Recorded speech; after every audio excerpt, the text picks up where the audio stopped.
നിബിതങ്ങളോടുള്ള സ്നേഹം എന്ന് പറഞ്ഞാൽ കേവലം പാടിപ്പറയലും മൗലിദ് പാരായണവും അല്ല എന്നും തിരുനബിയുടെ ജീവചരിത്രങ്ങളും ജീവ സന്ദേശങ്ങളും നമ്മുടെ ജീവിതമാക്കുക, അവിടുത്തെ ചര്യകൾ പൂർണ്ണമായി പിൻപറ്റുക എന്നുള്ളതാണ്. റസൂലുള്ളാഹി സ്വല്ലല്ലാഹു അലൈഹി വസല്ലമ തങ്ങളുടെ ജീവിത ചര്യകൾ നമ്മുടെ ചര്യകളിലുണ്ടോ? ഇത്തിബാ എന്നാൽ പിൻപറ്റുക എന്നതാണ്. ഖുൽ ഇൻ കുന്തും തുഹിബ്ബൂനല്ലാഹ ഫത്തബിഊനി, നിങ്ങൾ അള്ളാഹുവിനെ ഇഷ്ടപ്പെടുന്നുവെങ്കിൽ എന്നെ പിൻപറ്റുക, എന്റെ ചര്യകളെ നിങ്ങൾ പിന്തുടരുക എന്നാണ് ഖുർആൻ പറയുന്നത്. ഖുർആനിൽ അള്ളാഹു ആയത്തിറക്കി, നബിയങ്ങൾ പറഞ്ഞു കൊടുക്കണം, ഖുൽ നിങ്ങൾ പറഞ്ഞു കൊടുക്കണം, ഇൻ കുന്തും തുഹിബ്ബൂനല്ലാഹ, നിങ്ങൾ അള്ളാഹുവിനെ സ്നേഹിക്കുന്നുവെങ്കിൽ എന്താ ചെയ്യേണ്ടത്? ഖുൽ ഇൻ കുന്തും തുഹിബ്ബൂനല്ലാഹ ഫത്തബിഊനി, എന്നെ പിൻപറ്റണം, എന്റെ ചര്യകൾ പിൻപറ്റണം. അതാണ് എന്ത്? അള്ളാഹുവിനെ സ്നേഹിക്കുക എന്ന് പറഞ്ഞാൽ. റസൂലിനെ സ്നേഹിക്കുക എന്ന് പറഞ്ഞാൽ പ്രധാനമായി നമ്മൾ മനസ്സിലാക്കേണ്ടത് നബിതങ്ങളെ പിൻപറ്റലാണ്. പ്രവാചകന്റെ ചര്യകളൊക്കെ പൂർണ്ണമായി ജീവിതത്തിൽ നിന്ന് ഒഴിവാക്കിയിട്ട് കുറെ നബിതങ്ങളെ പറ്റിയിട്ട് പാട്ട് പാടിയത് കൊണ്ട് മാത്രം കാര്യം ഇല്ല. നബി സല്ലല്ലാഹു അലൈഹി വസല്ലമ തങ്ങളെ ചര്യകളൊക്കെ ജീവിതത്തിൽ നിന്ന് അകറ്റി നിർത്തിയിട്ട് പ്രവാചകനെ പറ്റി ഇഷ്ക് മജ്ലിസ് സംഘടിപ്പിച്ചത് കൊണ്ട് മാത്രം പരിപൂർണ വിജയം കിട്ടുകയില്ല. അതുപോലെ തന്നെ ഒരു മറുവശം കൂടിയുണ്ട്. പ്രവാചകന്റെ എല്ലാ ചര്യങ്ങളും പിൻപറ്റിയാലേ പിന്നെ നബിതങ്ങളും അത് പറയാൻ പറ്റൂ എന്ന് കരുതിയാൽ നമുക്ക് പറയാൻ കഴിയില്ല. നബി സല്ലല്ലാഹു അലൈഹി വസല്ലം തങ്ങളുടെ ഇത്തിബാ പൂർണ്ണമായി ഒരുപക്ഷെ നമുക്ക് സാധിച്ചു കൊള്ളണമെന്നില്ല. പക്ഷെ അവിടുത്തെ മദ്ഹ് പറഞ്ഞും അവിടുത്തെ പുണ്യങ്ങൾ കേട്ടും അവിടത്തോടുള്ള സ്നേഹം നമ്മൾ വർദ്ധിപ്പിക്കുകയും ചെയ്യണം. ഇന്ന് നമ്മൾ സുബൈക്ക് പറഞ്ഞ പോലെ മദ്യപാനത്തിന് ശിക്ഷിക്കപ്പെട്ട ഒരു വ്യക്തിയെ ആക്ഷേപിക്കപ്പെട്ടപ്പോൾ നബിതങ്ങൾ പറഞ്ഞത്, അവൻ മദ്യപിച്ചാലും തെറ്റ് ചെയ്താലും അവന്റെ മനസ്സിൽ എന്നോടുള്ള ഹുബ്ബും സ്നേഹവും ഉണ്ട്, അതുകൊണ്ട് അവനെ ശപിക്കാൻ പാടില്ല എന്നാണ്. അപ്പൊ തെറ്റുകളൊക്കെ മനുഷ്യനാണ്, ദൗർബല്യങ്ങൾ ഉണ്ടാകും, തെറ്റുകൾ മനുഷ്യൽ നിന്ന് വന്നു പോയാലും നബിതങ്ങളോടുള്ള ഹുബ്ബ് മനസ്സിൽ അടങ്ങാത്ത ഹുബ്ബ് ഉണ്ടെങ്കിൽ ഒരുപക്ഷെ അതുകൊണ്ട് രക്ഷപ്പെട്ടേക്കാം. അതുകൊണ്ട് രണ്ടും നമ്മൾ ചിന്തിക്കണം. സുന്നത്തുകൾ മുറുകെ പിടിക്കൽ മാത്രമല്ല, നബിതങ്ങളെ മദ്ഹുകൾ പറയലും പാടലും മാത്രമല്ല, രണ്ടും നമുക്ക് വേണം. സ്നേഹം എന്നുള്ളത് വൈകാരികതയാണ്. റബീഉൽ അവ്വൽ വരുമ്പോഴേക്ക് നമ്മൾ മനസ്സിലാക്കേണ്ടത്, ഒരു വിശ്വാസിയുടെ മനസ്സിൽ അവന്റെ ഉമ്മയെക്കാളും ബാപ്പാനേക്കാളും ഒക്കെ നബിതങ്ങളോട് സ്നേഹം ഉണ്ടാണെന്ന് എല്ലാവർക്കും അറിയാം. എന്തുകൊണ്ടാണ്? ഉമ്മാനേക്കാളും നമ്മളോട് സ്നേഹം നബിതങ്ങൾക്കാണ്, ബാപ്പാനേക്കാളും ഭാര്യയെക്കാളും നമ്മുടെ മക്കൾക്കൊക്കെ നമ്മോടുള്ള സ്നേഹത്തിനേക്കാളും നബിതങ്ങൾക്ക് നമ്മോട് സ്നേഹമുണ്ട്. അതുകൊണ്ടാണ് നമ്മളെ ഭാര്യമാരെക്കാൾ നബിതങ്ങളെ സ്നേഹിക്കണം എന്ന് പറഞ്ഞത്. അതിന് മറുപുറം അതാണ്. അപ്പൊ നബിതങ്ങൾ നമ്മൾ അങ്ങേയറ്റം സ്നേഹിക്കുന്നു എന്ന് തിരിച്ചറിയുക, എന്നിട്ട് അവിടത്തെ സ്നേഹിക്കുക. സ്നേഹിക്കുക എന്ന് പറഞ്ഞാൽ താടി വെക്കുക എന്നുള്ളത് മാത്രമല്ല, തലകെട്ട് കെട്ടുക എന്നുള്ളത് മാത്രമല്ല, ചര്യകൾ അനുസരിക്കുക എന്നുള്ളത് മാത്രമല്ല, അതിൽ ഹൃദയത്തിന്റെ വികാരമായി മാറണം. ഇപ്പൊ ഫുട്ബോൾ ലോകകപ്പ് വന്നപ്പോൾ നമ്മുടെ റോട്ടിലൂടെ നടന്നു പോവുകയാണെങ്കിൽ ലക്ഷക്കണക്കിന് കോടിക്കണക്കിന് റുപ്യന്റെ ഫ്ലക്സ് ബോർഡുകൾ കണ്ട് ആരെങ്കിലും ഇപ്പൊ ആ കളിക്കാർ ഇത്തിബാ ചെയ്യുന്നുണ്ടോ?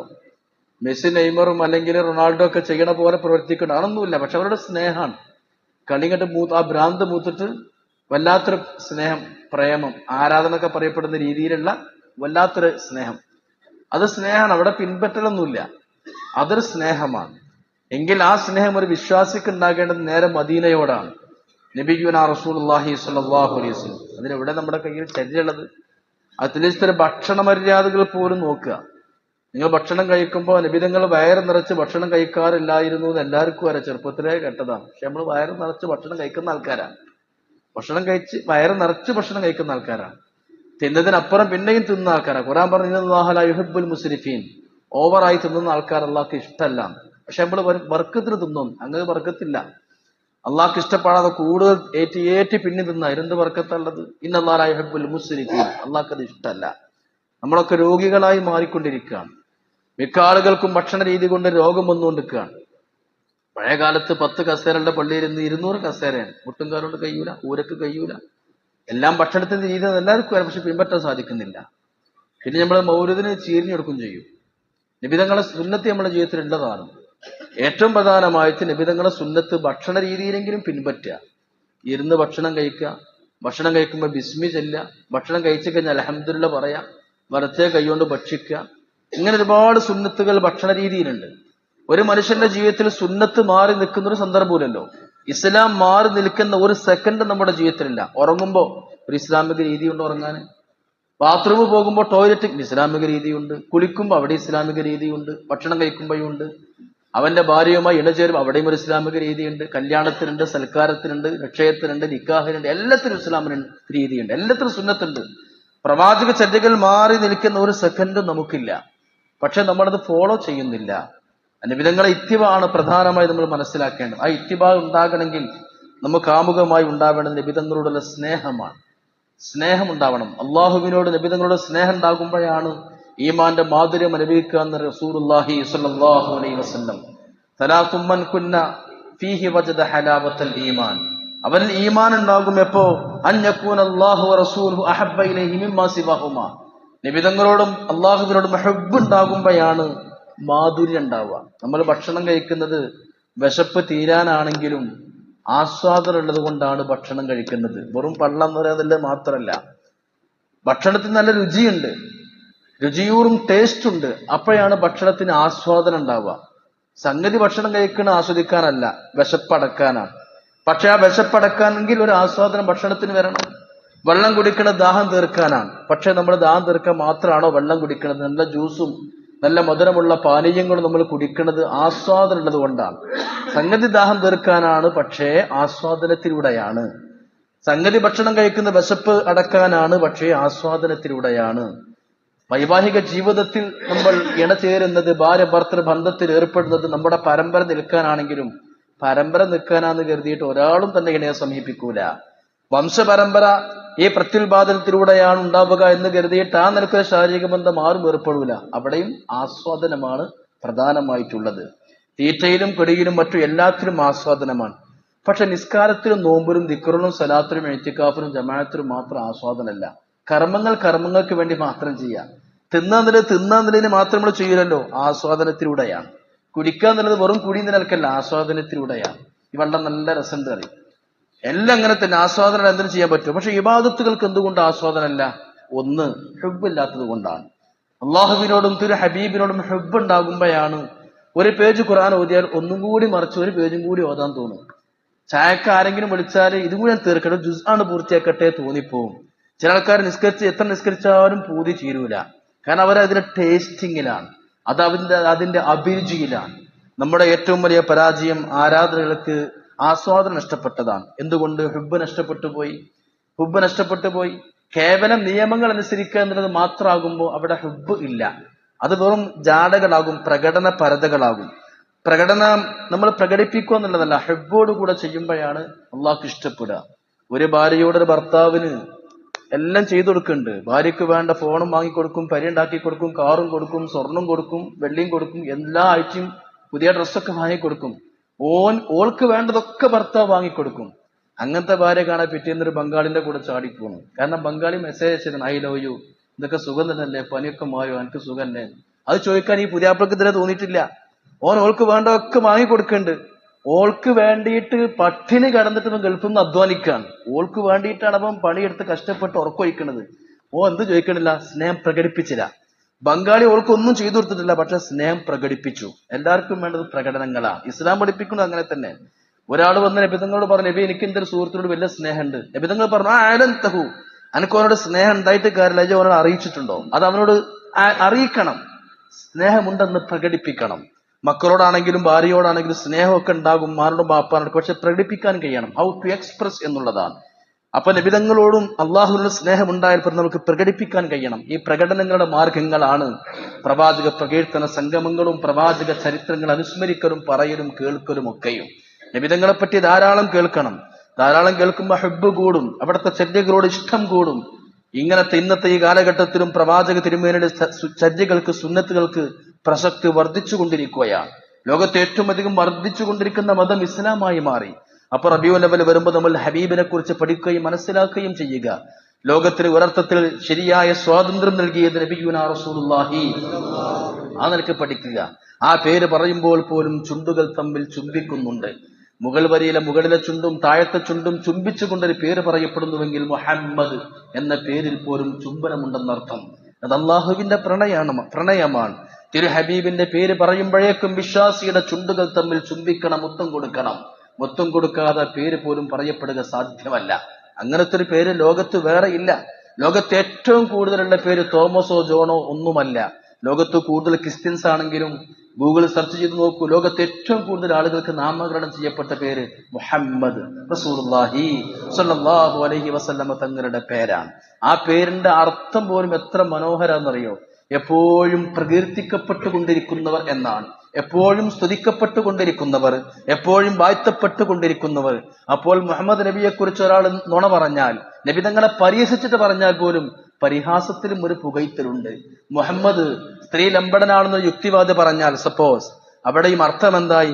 സ്തുതിക്കപ്പെടേണ്ടവർ എന്ന് പറഞ്ഞിട്ടേ പറയാൻ പറ്റൂ. ആ പേര് പോലും അങ്ങനെയാണ്. ആ റസൂലുള്ളാഹി സ്വല്ലല്ലാഹു അലൈഹി വസല്ലമ തങ്ങളിലേക്ക് നമുക്ക് പോകണമെങ്കിൽ അവിടത്തോട് സ്നേഹം വേണം. ഊട്ടിയോടും കൊടൈക്കനാലോടും വയനാടോടും ടൂറിസ്റ്റ് പ്രദേശങ്ങളോടും മൂന്നാറിനോടൊക്കെ സ്നേഹം ഉള്ളതുകൊണ്ട് ഇടയ്ക്കിടയ്ക്ക് ഇങ്ങനെ പോണത്. സ്നേഹം ഉണ്ടാക്കുമ്പേ പോവുള്ളൂ, അല്ലെങ്കിൽ ആരും പോവില്ല. നമുക്ക് ഹബീബിനോടും മദീനയോടും പ്രവാചകരോടും സ്നേഹം ഉണ്ടാകുമ്പോൾ നമ്മൾ എന്ന് നിബിധങ്ങളിലേക്ക് യാത്ര ചെയ്യണം. നിബിധങ്ങളിലേക്കുള്ള യാത്ര എന്ന് പറഞ്ഞാൽ അവിടുത്തെ സുന്നത്തുകൾ നമ്മുടെ ജീവിതത്തിൽ പകർത്തുക എന്നുള്ളതാണ്. ആ ഹബീബ് നമ്മുടെ ജീവിതത്തിന്റെ വികാരമായി മാറണം. ബഹുമാനപ്പെട്ട റസൂലുള്ളാഹി സ്വല്ലല്ലാഹു അലൈഹി വസല്ലമ തങ്ങളെ അങ്ങനെയാണ് സ്വഹാബികൾ ഇഷ്ടപ്പെട്ടതും സ്നേഹിച്ചതും. അവർക്ക് അവരുടെ എല്ലാത്തിനേക്കാളും വേണ്ടപ്പെട്ടത് നിബിധങ്ങളായിരുന്നു.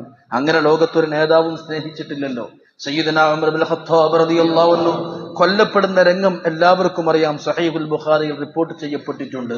ഉമർ തങ്ങൾ മിഹ്റാബിൽ നിസ്കരിച്ചു കൊണ്ടിരിക്കുമ്പോൾ അബൂ ലുഅലുഅത്ത് എന്ന് പറയുന്ന ശത്രു വന്നിട്ട് കഠാര കൊണ്ട്, മൂർച്ചയുള്ള ഒരു വാള് കൊണ്ടുവന്ന്, കഠാര കൊണ്ടുവന്ന് അത് വിഷത്തിൽ ഊട്ടും ചെയ്തു, വിഷത്തിൽ കലർത്തും ചെയ്തു. നാം മരണം പെട്ടെന്ന് സാധിക്കും. കത്തിന്റെ മൂർച്ച കൊണ്ട് മാത്രമല്ല, കത്തിയുടെ കൂർപ്പിൽ, കത്തിയുടെ തുഞ്ചത്ത്, തെല്ലത്ത് വെച്ചിരിക്കുന്ന ഈ വിഷം, മാരക വിഷം ഉമർ തങ്ങൾ അടിവയറുടെ കുത്തിക്കയറ്റിയാൽ കുടലിലേക്കും ലിവറിലേക്കും കയറിയാൽ പെട്ടെന്ന് മരിക്കട്ടെ, അതിനു വേണ്ടിയിട്ടാ വിഷം പുരട്ടിയ കടാര കുത്തി ഇറക്കി. ഉമർ തങ്ങൾ ആ കുത്തേറ്റുകൊണ്ട് രക്തം വാർന്ന് മിഹ്റാബിൽ വീഴുന്നുണ്ട്. നല്ല ഓട്ടയായി, പള്ള ഓട്ടയായി. അവർ സുഹാബികൾ ഓടി വന്ന് വെള്ളം കൊടുത്തപ്പോ വെള്ളമൊക്കെ ഓട്ടയെ കൂടെ ഒഴിച്ചു കൊണ്ടിരിക്കുകയാണ്. ആ സമയത്ത് ഉമർ തങ്ങൾ മകനെ വിളിച്ചു പറഞ്ഞ വാക്കുണ്ട്, ഇബ്നു ഉമർ എവിടവാ, മോനെ എവിടവാ, ഞാൻ മരിക്കാൻ, ഈ വേഗം ആയിഷ ബീവിയിലേക്ക് പോ. നബി തങ്ങളുടെ ഭാര്യയായ ഉമ്മുൽ മുഅ്മിനീൻ ആയിഷയിലേക്ക് പോയിട്ട്, ഞാൻ ഉമർ സലാം പറയുന്നുണ്ടെന്ന് ആയിഷ ഉമ്മയോട് സലാം പറയണം. മോനെ അബ്ദുള്ള, നീ ആയിഷയോട് ചോദിക്കേണ്ടത്, നിന്റെ വാപ്പാക്ക് എനിക്കൊരു ഖബറിന് സ്ഥലം തരുമോ? റസൂലുള്ളാഹിന്റെ ഖബറിന്റെ തൊട്ട് ചേരെ, നബി തങ്ങളെ ഖബറിനോട് ചേർന്ന് എനിക്ക് സ്ഥലം തരുമോ ഖബർ? ഒന്ന് ചോദിച്ചു നോക്ക്. ആയിഷാ ബീവിന്റെ വീട്ടിലാണ് പ്രവാചകന്റെ ഖബറുള്ളത്. ആയിഷാ ബീവിയുടെ ഭർത്താവാണ് മുഹമ്മദ് മുസ്തഫ റസൂലുള്ളാഹി സ്വല്ലല്ലാഹു അലൈഹി വസല്ലം. അവിടെ ഒരു സ്പേസ് എനിക്ക് കവടക്കണം, അവിടെ എനിക്ക് എന്റെ ഖബർ അവിടെ വേണം. നബി തങ്ങളുടെ ഖബറിന്റെ അടുത്ത് എന്റെ ഖബർ വരണം. നീ ഒന്ന് സമ്മതം ചോദിക്ക്, എന്റെ മയ്യത്തൊന്ന് വെക്കാൻ ആ വീട്ടിൽ എനിക്ക് സ്ഥലം തരുമോ? നോക്കണം, കുത്തേറ്റ് കിടക്കുമ്പോഴും ചോര ഒലിക്കുമ്പോഴും ആ സമയത്തും മക്കളെ കുറിച്ചോ ദുനിയാവിനെ കുറിച്ചോ സമ്പത്തിനെ കുറിച്ചോ ഒരു ചിന്തയില്ല. ഒറ്റ ചിന്ത മാത്രമേ ഉള്ളൂ, നബിതങ്ങളെ ഖബറിന്റെ അടുത്ത് എനിക്ക് ഒരു അല്പ സ്പേസ് കിട്ടണം. അബ്ദുല്ലാഹി ഇബ്നു ഉമർ തങ്ങൾ ഓടിച്ചെന്നു, ആയിഷാ ബീവിയിലേക്ക് ഓടിച്ചെന്ന് പറഞ്ഞു, ഉമ്മ നിങ്ങൾക്ക് എന്റെ ബാപ്പ ഉമർ സലാം പറഞ്ഞിട്ടുണ്ട്. വഅലൈക്കും അസ്സലാം. എന്താണ് മോനെ അബ്ദുള്ള, എന്താ വേണ്ടത്? ഉമ്മ, എന്റെ വാപ്പ കുത്തേറ്റ് കിടക്കുകയാണ്. എന്റെ വാപ്പ നിങ്ങളോട് ചോദിക്കാൻ പറഞ്ഞത്, അങ്ങയുടെ വീടാണല്ലോ റസൂലിന്റെ റൗളയുള്ളത്, അവിടെയാണല്ലോ നബിതങ്ങളെ ഖബറുള്ളത്. അവിടെ എന്റെ വാപ്പാക്ക് എന്നേക്കുമായി കടന്നുറങ്ങാൻ 6 അടി മണ്ണ് തരുമോ ഉമ്മ? നിങ്ങളെ വീട്ടിൽ എന്റെ വാപ്പാക്ക് ഖബറിന് സ്ഥലം തരുമെന്ന് വാപ്പ ചോദിച്ചിട്ടുണ്ട്. ഇത് കേട്ടപാടെ ആയിഷാ ബീവി തങ്ങൾ തളർന്നുപോയി. കാരണം മാറ്റുനോട്ട് മനസ്സിൽ കൊണ്ടു നടക്കുന്നതാണ്, എന്റെ മയ്യത്ത് അവിടെ അടക്കം ചെയ്യപ്പെടണമെന്ന്. ആയിഷാ ബീവിന്റെ ഖബർ അവിടെ വരണമെന്ന് വലിയ ആഗ്രഹമുണ്ട്. കാരണം അത്രമേൽ സ്നേഹമായിരുന്നു. നബിതങ്ങൾ ഈ ലോകത്തോട് വിട പറയുമ്പോ ആയിഷാ ബീവിന്റെ മടിയിൽ കിടന്നിട്ടാണ് വഫാത്താകുന്നത്. നബിതങ്ങൾ വിട പറയുമ്പോ തന്നെ ആയിഷാ ബീവിന്റെ ഉമിനീര്, നബിതങ്ങൾ ഉമിനീരിനോട് ചേർന്നിട്ട് അത്രയും വലിയ സ്നേഹമാണ്. അങ്ങനത്തെ എനിക്ക് റസൂലുള്ളാഹിന്റെ അടുത്ത് ഇനി സ്ഥലം കിട്ടൂലല്ലോ, ഈ സ്ഥലം ഉമർ തങ്ങൾക്ക് കൊടുത്താൽ എങ്ങനെ കൊടുക്കും? പക്ഷേ ആയിഷാ ബീവി പറഞ്ഞു, മോനെ നിന്റെ വാപ്പ ഉമറൊക്കെ ഖലീഫയല്ലേ, വാപ്പ ഉമറൊക്കെ ചോദിക്കുമ്പോ എങ്ങനെ ഞാൻ കൊടുക്കാതിരിക്കുക? എന്റെ മയ്യത്തോടെ വെക്കാൻ ഞാൻ തെരഞ്ഞു വെച്ച സ്ഥലമായിരുന്നു. പക്ഷേ മോനെ ഫലഊതിറന്നഹു അലാ നഫ്സി, ഞാൻ എന്റെ ചാൻസ് നിന്റെ വാപ്പാക്ക് മാറ്റിവെച്ചിരിക്കുന്നു. ഞാൻ ആ സ്ഥലം നിന്റെ വാപ്പാക്ക് തന്നിരിക്കുന്നു. നിന്റെ മയ്യത്ത് എവിടെങ്കിലും ആയിക്കോട്ടെ, എന്റെ വാപ്പോടെ കിടക്കട്ടെ. എത്രമേൽ സ്നേഹമാണെന്ന് നോക്കണം. ഈ സ്നേഹത്തോടെ ഈ സമ്മതം കിട്ടിയപ്പോ അബ്ദുല്ലാഹി ഇബ്നു ഉമർ തങ്ങളുടെ മകൻ ഓടിച്ചെല്ലുന്നുണ്ട് കുത്തേറ്റ് കിടക്കുന്ന വാപ്പായിലേക്ക്. സ്വഹാബത്ത് പറയുന്നു, കുത്തേറ്റ് കിടക്കുമ്പോ ഉമർ തങ്ങളുടെ 2 കണ്ണും പള്ളിയുടെ വാതിലിലേക്ക് കണ്ണു നട്ടുകൊണ്ടിരിക്കാൻ, എന്റെ മകൻ സമ്മതമായി വരുന്നില്ലേ എന്ന ആഗ്രഹത്തോടുകൂടെ ആയിഷ ഉമ്മ സമ്മതിക്കുമോ എന്ന പ്രതീക്ഷയോടുകൂടെ സമ്മതിക്കും പ്രതീക്ഷ ഉണ്ടെങ്കിലും അഥവാ ചാൻസ് കിട്ടൂലേ, എനിക്കവിടെ ഖബറിന് സ്ഥലം കിട്ടൂലെന്നെ ബേജാറുമുണ്ട്. അപ്പോ എന്റെ പ്രിയപ്പെട്ട മകന് സമ്മതം കിട്ടിയോ ആ ആർത്തി കൊണ്ട്, ജിജ്ഞാസ കൊണ്ട്, അരച്ചുകൊണ്ട് ഉമർ തങ്ങൾ തന്റെ ഓട്ടയിലൂടെ വയറിലൂടെ ചോര ചിന്തുമ്പയും വാതിലിലേക്ക് കണ്ണ് നട്ട് നോക്കിക്കൊണ്ടിരിക്കുകയാണ്, മകൻ സമ്മതമായി വരുന്നോ എന്ന്. അപ്പോൾ മകൻ സമ്മതമായി വന്നു. മകൻ പറഞ്ഞു, വാപ്പാ നിങ്ങൾക്ക് ആയിഷ ഉമ്മ സമ്മതം നിന്നിട്ടുണ്ട്, അവിടെ ഖബർ ആകാന്ന് സമ്മതിച്ചിട്ടുണ്ടെന്ന്. ഉടനെ ഉമർ തങ്ങൾ അൽഹംദുലില്ലാഹ് മാ കാന ശൈഉൻ അഹമ്മ ഇലയ്യ മിൻ ഹാദാ, എന്റെ മനസ്സിലുള്ള ഒറ്റ ചിന്ത അത് മാത്രമേ എനിക്ക് അവിടെ ഖബറിന് സ്പേസ് കിട്ടുമോ ചിന്തിക്കണം. ഇതാണ് സ്നേഹം. നബി തങ്ങൾ പറഞ്ഞിട്ടുണ്ട്, ഞാനും ഉമറും അബൂബക്കറും ഇതുപോലെ സ്വർഗത്തിൽ ഒന്നായിക്കുമൊക്കെ ഹദീസ് പറഞ്ഞിട്ടുണ്ട്. പക്ഷെ സ്വർഗത്തിൽ ഒന്നായാൻ പോരാ, ഖബറിൽ ഒന്നാണം. ഇതാണ് സ്നേഹം, ഇതാണ് പരിപൂർണമായ സമർപ്പണം എന്ന് പറയുന്നത്. ആഖിറത്തിൽ സ്വർഗത്തിൽ ഒന്നാകുമെന്നൊക്കെ പ്രവചിച്ചിട്ടുണ്ട്, എന്നാൽ അത് പോരാ, ഇവിടെ നിന്ന് ഒന്നാകണം. സ്വഹീഹുൽ ബുഖാരിയിൽ കാണാം, ഈ കുത്തേറ്റ് കിടക്കുമ്പോ തന്റെ കരള് പോലും പുറത്തു ചാടി ചോരയൊലിച്ച് കിടക്കുമ്പോഴും ഉമർ തങ്ങളുടെ ആധിയും ഉമർ തങ്ങളുടെ താല്പര്യവും ഒന്നേ ഒന്ന് മാത്രം, തിരുനബിയുടെ ഖബറിന്റെ ചാര ഉരുത്തി സ്ഥലം കിട്ടണം. അതൊരു സ്നേഹമാണ്, അതൊരു മഹബത്താണ്, അതിന്റെ ഒരു ബറക്കത്താണ്. ഇത് സ്വഹീഹുൽ ബുഖാരി റിപ്പോർട്ട് ചെയ്യുന്ന ഹദീസാണ്. ഈ വൈകാരികതയാണ് മഹബത്ത് എന്ന് പറയുന്നത്, ഈ സ്നേഹമാണ് മഹബത്ത് എന്ന് പറഞ്ഞത്.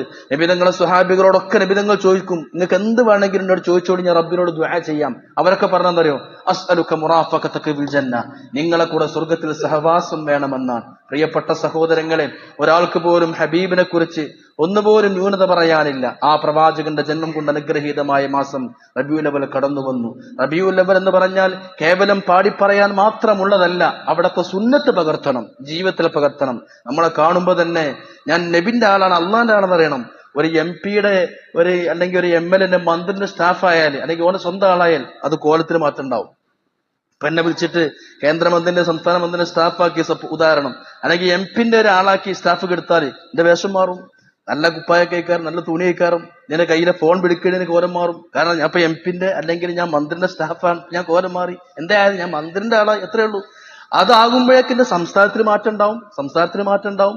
പിന്നെ പോലീസ് ഒന്നിനും പിടിച്ച് SI മറ്റോ ചൂടായാലും ഞാൻ അങ്ങോട്ട് കയർക്കും, ഞാരടാ എന്റെ സ്ഥാനം ഞാൻ തെറിപ്പിക്കുന്നൊക്കെ പറയും. കാരണം എന്താ, എന്റെ ബാക്കിൽ ഒരാളുണ്ട് എന്ന ബോധമാണ്. അപ്പൊ SIയും പറയുന്ന ഫൈൻ അടച്ചണ്ട, അത്ര ധൈര്യത്തിലും ചൂടാൻ കാരണം ഓന്റെ ബാക്കിൽ ആരൊക്കെയുണ്ട്. ഇതാണ് വിശ്വാസിയുടെ ബാക്കിൽ അള്ളാഹു ഉണ്ട്. അപ്പോൾ ഉണ്ടാകുന്ന നിർഭയത്വത്തിന്റെ പേരാണ് ഈമാൻ എന്ന് പറയുന്നത്. എന്റെ ബാക്കിൽ അള്ളയുണ്ടെന്ന ബോധം, അതാണ് ഈമാൻ എന്ന് പറയുന്നത്. അപ്പോൾ ഒരു മന്ത്രിയുടെ MLA MP-ന്റെ ഒക്കെ സ്റ്റാഫ് ആയാൽ മതി, അല്ലെങ്കിൽ അവരൊക്കെ സ്വന്തം ആളായി മാറി. അപ്പൊ നമ്മളെ കോലം മാറുമെങ്കിൽ മുത്തുനബി തങ്ങളെ ആളായി മാറിയാൽ വേഷത്തിൽ കാണണം, സ്വഭാവത്തിൽ കാണണം. നിന്റെ കല്യാണത്തിലും വീട്ടിൽ നടക്കുന്ന ചടങ്ങുകളിലും തിരുസുന്നത്തുകൾ പ്രതിഫലിപ്പിക്കാൻ കഴിയണം. അതാണ് മഹബ്ബത്ത്. മൻ അഹബ്ബ സുന്നതി ഫഖദ് അഹബ്ബനി. അപ്പോഴാണ് നമുക്ക് വിജയം കൈവരിക്കാൻ സാധിക്കുക. ഹബീബായ റസൂലുള്ളാഹി സ്വല്ലല്ലാഹു അലൈഹി വസല്ലം തങ്ങളുടെ ജന്മം കൊണ്ടുള്ള സന്ദേശങ്ങളെ കൊണ്ട് ഈ ആഴ്ചകളും മാസങ്ങളൊക്കെ സജീവമാകുമ്പോൾ തന്നെ നമ്മുടെ രാജ്യം സ്വാതന്ത്ര്യത്തിന്റെ 80ാം സ്വാതന്ത്ര്യ ദിനം ആഘോഷിക്കുന്ന തിരക്കിലേക്ക് പ്രവേശിക്കുകയാണ്. ഇന്ന് രാത്രിയോടുകൂടെ ഇന്ത്യക്ക് ഫ്രീഡം അറ്റ് മിഡ് നൈറ്റ്, അർദ്ധരാത്രി സ്വാതന്ത്ര്യം കിട്ടി. നാളെ നമ്മുടെ രാജ്യം സ്വാതന്ത്ര്യം ആഘോഷിക്കുകയാണ്. ഇവിടെ നമ്മൾ ചിന്തിക്കേണ്ടത്, ലോകത്തിന് തന്നെ സ്വാതന്ത്ര്യം കൊടുത്ത നബിയുനാ റസൂലുള്ളാഹി സ്വല്ലല്ലാഹു അലൈഹി വസല്ലം, ജന്മനാൽ കൊഴിച്ചു മൂടപ്പെട്ടിരുന്ന പാവപ്പെട്ട പെൺകുട്ടികൾക്ക് ജീവിക്കാൻ അവകാശം കൊടുത്ത റസൂലുള്ളാഹി, മരുഭൂമിയിലെ സൈകത ഭൂമിയിലെ മണൽ തരികട പോലെ പരസ്പരം ചിഹ്ന ഭിന്നമായി മാറിക്കഴിഞ്ഞിരുന്ന അറബികളുടെ കാട്ടറബികളുടെ ഹൃദയങ്ങൾ അവരെ മനസ്സിന്റെ ഉള്ളില് മറുപ്പറമ്പായിരുന്നു. അതിനെ ഏറ്റവും വലിയ പച്ചപ്പ് കൊടുത്തിട്ട് സ്നേഹത്തിന്റെ തീരമാക്കി മാറ്റിയ റസൂലുള്ളാഹി സ്വല്ലല്ലാഹു അലൈഹി വസല്ലം. ഈ 2 സ്വാതന്ത്ര്യത്തിന്റെ ഈ മാസമാണെന്ന് നമ്മൾ ഓർക്കുക. നമ്മുടെ രാജ്യം ഒരിക്കൽ കൂടി സ്വാതന്ത്ര്യദിനം ആഘോഷിക്കുമ്പോൾ നമ്മൾ മനസ്സിലാക്കേണ്ട ഒരു കാര്യം കൂടിയുണ്ട്. നമ്മുടെ രാജ്യത്തിന്റെ മതനിരപേക്ഷതയും മതേതരത്വവും സ്നേഹവും സൗഹാർദ്ദവും കാത്തു സൂക്ഷിക്കാൻ നമ്മൾ കഴിയണം. ഏകദേശം 200 വർഷം പഴക്കമുള്ള ദാർ ഉലൂം ദുയൂബന്ദിന്റെ താഴെ ശിവലിംഗമുണ്ടെന്ന് പറഞ്ഞുകൊണ്ട് വലിയ വാദപ്രതിവാദങ്ങൾ നടന്നുകൊണ്ടിരിക്കുകയാണ്. ഈ സമയത്ത് ഇന്ത്യ രാജ്യത്തെ മുസ്ലിമീങ്ങൾക്ക് സ്വാതന്ത്ര്യമുണ്ടോ? ഇന്ത്യ രാജ്യത്തെ ജയിലുകളിൽ കഴിഞ്ഞുകൂടുന്ന ഏറ്റവും 70% വിചാരണ തടവുകാരാണ്. പരപ്പനങ്ങാടിയിലെ സക്കരിയ മുതൽക്ക് 17 വർഷമായി നിരപരാധിയായ പാവപ്പെട്ട ചെറുപ്പക്കാരൻ, ഉമ്മാക്ക് സ്ട്രോക്ക് വന്നു, അങ്ങ് കർണാടക പോലീസ് പൊക്കിയെടുത്ത് കൊണ്ടുപോയി. ഒരു നിരപരാധി, 100% നിരപരാധി, ആ ചെറുപ്പക്കാരന്റെ ജീവിതം ആര് തിരിച്ചു കൊടുക്കും? ഇങ്ങനെ ഇന്ത്യയിലെ ജയിലുകളിൽ കഴിയുന്നത് നിരപരാധികളായ പാവപ്പെട്ട പതിനായിരക്കണക്കിന് മുസ്ലിമീങ്ങളുണ്ട്. 1919 നിങ്ങൾക്കറിയോ, റൗലത്ത് ആക്ട് എന്ന് പറയുന്ന ഒരു ആക്ട് പുറപ്പെടുവിച്ചിരുന്നു ബ്രിട്ടീഷുകാര്. അതായത് എന്തായിരുന്നു? വിചാരണ തടവുകാരായിട്ട് ആര് അറസ്റ്റ് ചെയ്യുക, സംശയം തോന്നിയ അറസ്റ്റ്. ഇതായിരുന്നു റൗലത്ത് ആക്ട്. ഗാന്ധിജി പോലും പറഞ്ഞു അത് ബ്ലാക്ക് ഹാർട്ടാണ്, അത് കരിനിയമമാണ്, കറുത്ത നിയമമാണ്. അതിനെതിരെയാണ് അങ്ങ് പഞ്ചാബിൽ അമൃതസറിൽ ജാലിയൻ വാലാബാഗ് അവിടെ മൈതാനിയിൽ ഒരു സമരം നടത്തുന്നത്. അവിടെ മുസ്ലിമീങ്ങളും ക്രിസ്ത്യാനികളും ഹിന്ദുക്കളും സിഖുകാരും എല്ലാവരും രാജ്യത്തിന്റെ സ്വാതന്ത്ര്യത്തിന് വേണ്ടി കരിനിയമത്തിനെതിരെ ഒന്നായി പോരാടുമ്പോൾ ഈ കഴിഞ്ഞ ആഴ്ചയാണ് ഡൽഹിയിലെ സമരത്തിന്റെ മുമ്പിൽ അങ്ങ് കേന്ദ്ര സർക്കാർ മുട്ടുമടക്കിയതെങ്കിൽ ഇതുപോലെ 1919 ഏപ്രിൽ 13 പഞ്ചാബ് അമൃതസറിലെ ജാലിയൻ വാലാബാഗ് മൈതാനിയിൽ പ്രിയപ്പെട്ടവരെ അവിടെ ഒരുമിച്ചുകൂടി, എല്ലാവരും ഒരുമിച്ചുകൂടി ഈ കരിനിയമത്തിനെതിരെ യാതൊരു അടിസ്ഥാനവുമില്ലാതെ ജയിലടക്കപ്പെട്ട പാവപ്പെട്ട നിരപരാധികളുടെ മോചനത്തിനു വേണ്ടി അല്ലെങ്കിൽ വിചാരണ തടവുകാരായി കഴിയുന്ന പാവപ്പെട്ട ജയിൽ പുള്ളികൾക്ക് വേണ്ടി സമരം ചെയ്യുമ്പോൾ ബ്രിട്ടീഷുകാർ കണ്ണിൽ ചോരയില്ലാതെ നിറയൊഴിച്ചു. അവർ നിരന്തരം വെടിവെച്ചു. ഒരൊറ്റടിക്ക് 1200 പേരെയാണ് വെടിവെച്ചു കൊന്നത്. ആ സമയത്ത് ഉദ്ധം സിംഗ് എന്ന് പറയുന്ന ഒരു ഇന്ത്യക്കാരൻ പറഞ്ഞു, ഈ വെടിവെച്ച കേണൽ ഡയറിനെ ഞാൻ പകരം വീട്ടും. കേണൽ ഡയറാണ് വെടിവെച്ചത്. ബ്രിട്ടീഷുകാരനായ കേണൽ ഡയർ വെടിവെച്ചു കൊന്നു. 1200ഓളം വരുന്ന പാവപ്പെട്ട ആളുകളെ, മുസ്ലിമീങ്ങളുണ്ട് ക്രിസ്ത്യാനികളൊക്കെ ഉണ്ട്. ആ വെടിവെച്ചു വന്ന കേണൽ ഡയറിനെ ഞാൻ തിരിച്ചു കൊല്ലുമെന്ന് ശപഥം ചെയ്തത് ഉദ്ധം സിംഗ് ആയിരുന്നു.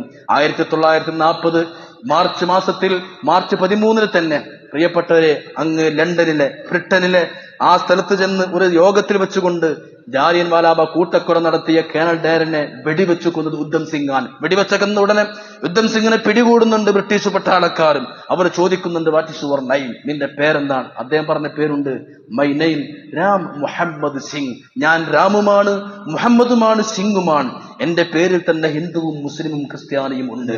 എന്റെ പേര് രാം മുഹമ്മദ് സിംഗ്. രാം എന്നത് ഹിന്ദുവാണ്, മുഹമ്മദ് മുസ്ലിമാണ്, സിംഗ് സിഖുകാരനാണ്. അതുകൊണ്ട് ഞങ്ങളെ ഇന്ത്യയിൽ പാവപ്പെട്ട മുസ്ലിമീങ്ങളെയും ഹിന്ദുക്കളെയും സിഖുകാരെയും വെടിവെച്ചു കൊന്നെങ്കിൽ എല്ലാവരെയും പ്രതിനിധാനം ചെയ്യുന്ന ആളാണ് ഞാനെന്ന് ഉദ്ധം സിംഗ് തന്റെ പേരിൽ 3 പേരെയും മുസ്ലിമിനെയും ഹിന്ദുവിനെയൊക്കെ ചേർത്ത് പറഞ്ഞു, ഞാൻ രാം മുഹമ്മദ് സിംഗ്. അദ്ദേഹത്തെ പിടികൂടി അവർ തൂക്കിലേറ്റി കൊല്ലുകയും ചെയ്തു. ഇത് നമ്മുടെ രാജ്യത്തിന്റെ പാരമ്പര്യമാണ്.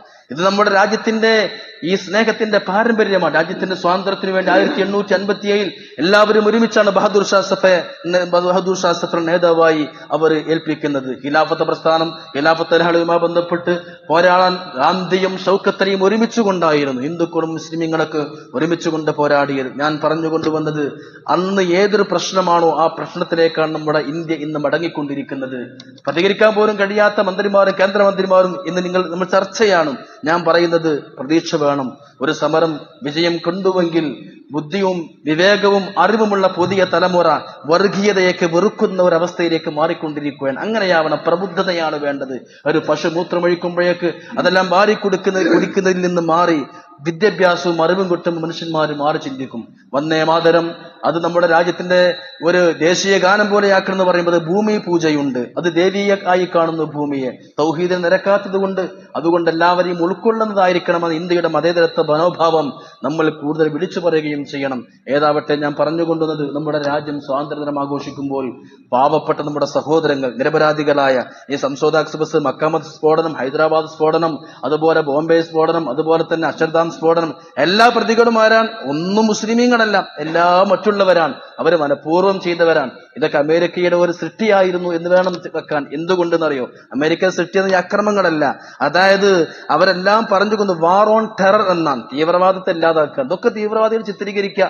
എന്നിട്ട് ട്രേഡ് സെന്റർ പോലും ഉള്ളിലൂടെ കളിച്ചക്രം നടത്തിയിട്ട് ഇറാഖിനെയും അതുപോലെ അഫ്ഗാനിസ്ഥാനെയും തകർത്ത് തരിപ്പണമാക്കിയ പോലെ ഇപ്പോ അങ്ങ് ഇറാനിൽ ചെയ്തുകൊണ്ടിരിക്കുന്ന പോലെ ഇന്ത്യയിലും ഈ ഒരു ചിന്തയാണ്, വാർ ഓൺ ടെറർ. ഇതൊക്കെ തീവ്രവാദികളാണ്. മുസ്ലിമീങ്ങൾ വളരാൻ പാടില്ല, പണ്ഡിതന്മാർ വളരാൻ പാടില്ല, മദ്രസ സ്കൂൾ ഉണ്ടാകാൻ പാടില്ല, മുസ്ലിമീങ്ങൾ മദ്രസ ഉണ്ടാവരുത്, മുസ്ലിങ്ങൾക്ക് പള്ളി ഉണ്ടാകരുത്. എന്നിട്ട് പാവപ്പെട്ട മുസ്ലിമീങ്ങൾക്ക് ആധാർ കാർഡ് നിഷേധിക്കപ്പെടുന്നു, അവരെ നാട് കടത്തപ്പെടുന്നു. ഇതൊക്കെ ഭീഷണിക്കാരാണ്, നമുക്ക് ഭീഷണിയാണ് എന്ന് വരുത്തി തീർത്ത് ഇവിടത്തെ ഒരു ഇസ്ലാമിനെ പേടിപ്പിക്കുന്ന രീതിയാക്കി മാറ്റിമറിക്കുക. ഇവിടെയാണ് ഇസ്ലാമിന്റെ സ്നേഹവും ഈ റബീഉൽ അവ്വൽ നമ്മൾ നൽകുന്ന മുത്തുനബി തങ്ങളുടെ സന്ദേശവും ലോകത്തിന് സമ്മാനിക്കേണ്ടത്. നിങ്ങളെ നഖം നീണ്ടുപോയാൽ നിങ്ങൾ പശുവിന്റെ പാല് കറക്കാൻ പാടില്ല കേട്ടോ, പശുവിന്റെ അകിട് വേദനിക്കുമെന്ന് പഠിപ്പിച്ച മുഹമ്മദ് മുസ്തഫ സല്ലല്ലാഹു അലൈഹി വസല്ലം. അമുസ്ലിമീങ്ങളോട് പോലും സ്നേഹത്തോടെ പെരുമാറണമെന്ന് പഠിപ്പിച്ച റസൂലുള്ളാഹി വമാ അർസൽനാക ഇല്ലാ റഹ്മത്തൽ ലിൽ ആലമീൻ. അവിടത്തെ കാരുണ്യം പറഞ്ഞുകൊണ്ടേയിരിക്കുക, അവിടത്തെ കാരുണ്യത്തിന്റെ സന്ദേശങ്ങൾ ലോകത്തിനോട് നിരന്തരം പറഞ്ഞുകൊണ്ടേയിരിക്കുക. അതോടൊപ്പം വെറും പാടലും പറയലും മാത്രമല്ല, അവിടത്തെ എന്ത് ചെയ്തോ നമ്മുടെ ജീവിതത്തിൽ പകർത്തുക, അവിടെ നിന്ന് എന്ത് ചെയ്തോ ജീവിതത്തിൽ പകർത്താം. ഇമാം അഹ്മദ് ഇബ്നു ഹംബൽ റളിയല്ലാഹു അൻഹു പറയുന്നുണ്ട്, മാ കതബതു ഹദീസൻ ഇല്ലാ വഖദ് അമൽതു ബിഹി വമാ സമീഅതു ഹദീസൻ ഇല്ലാ വഖദ് അമൽതു ബിഹി. 10 ലക്ഷം അതീത് മനപ്പാടമുള്ള പണ്ഡിതനാണ് അഹ്മദ് ബിൻ ഹംബൽ റളിയല്ലാഹു അൻഹു. എത്ര? 10 ലക്ഷം. എന്നിട്ട് അദ്ദേഹം പറയാൻ, ഒരു ഹദീത്ത് ഞാൻ കേട്ടാൽ, ഒരു ഹദീത്ത് ഞാൻ എഴുതിയാൽ എന്റെ ജീവിതത്തിൽ പകർത്താതിരുന്നിട്ടില്ല.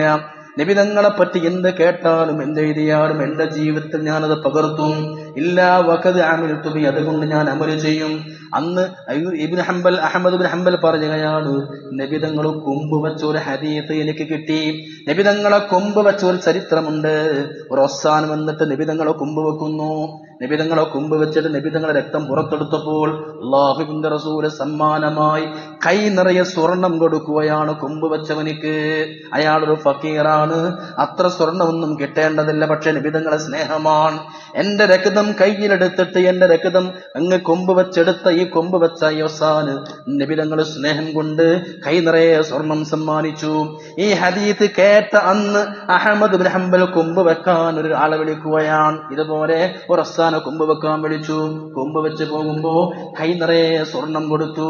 സ്വർണമില്ലാത്ത, വെള്ളയില്ലാത്ത, സാമ്പത്തികമായി ശേഷിയില്ലാത്ത പാവപ്പെട്ടവരായിട്ട് പോലും അഹ്മദ് ബിൻ ഹംബൽ കൊമ്പ് വെച്ച മനുഷ്യന്റെ കയ്യിലേക്ക് നിറയെ സ്വർണം കൊടുത്തപ്പോ കണ്ണ് തള്ളിയിട്ട് അത്ഭുതത്തോടെ ആ കൊമ്പ് വെച്ചവൻ ചോദിക്കുകയാണ്, ഇത്രമാത്രം ഞാൻ ചെയ്തിട്ടില്ലല്ലോ, കൈ നിറയെ സ്വർണം കിട്ടാൻ മാത്രം ഞാനൊരു പണിയും ചെയ്തിട്ടില്ലല്ലോ, നിങ്ങളെ കൊമ്പ് വെച്ചതിനേക്കാണോ ഇത്രയും സ്വർണം തന്നത്? ഉടനെ അഹ്മദ് ബിൻ ഹംബൽ പറയുന്നുണ്ട്, ഇന്ന് ഞാനൊരു ചരിത്രം കേട്ടിട്ടുണ്ട്, ഒരു ഹദീത്ത് കേട്ടിട്ടുണ്ട്, നബി തങ്ങളുടെ കൊമ്പ് വെച്ചവനിക്ക് കൈ നിറയെ സ്വർണം കൊടുത്തുവെന്ന്. അത് ഞാൻ എന്റെ ജീവിതത്തിൽ പകർത്തിയതാണ്.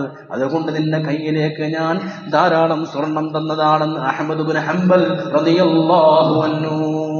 ഇതാണ് സുന്നത്ത് മുറുകെ പിടിക്കുക. ഇമാം ഇബ്നു കസീർ അഹ്മദ് ബിൻ ഹംബലിന്റെ ചരിത്രത്തിൽ പറയുന്നുണ്ട്, ആ മഹാൻ മരണപ്പെട്ട അന്ന് 10 ലക്ഷത്തോളം 8 ലക്ഷത്തോളം ആളുകൾ മയ്യിത്ത് നിസ്കരിക്കാൻ വന്നു.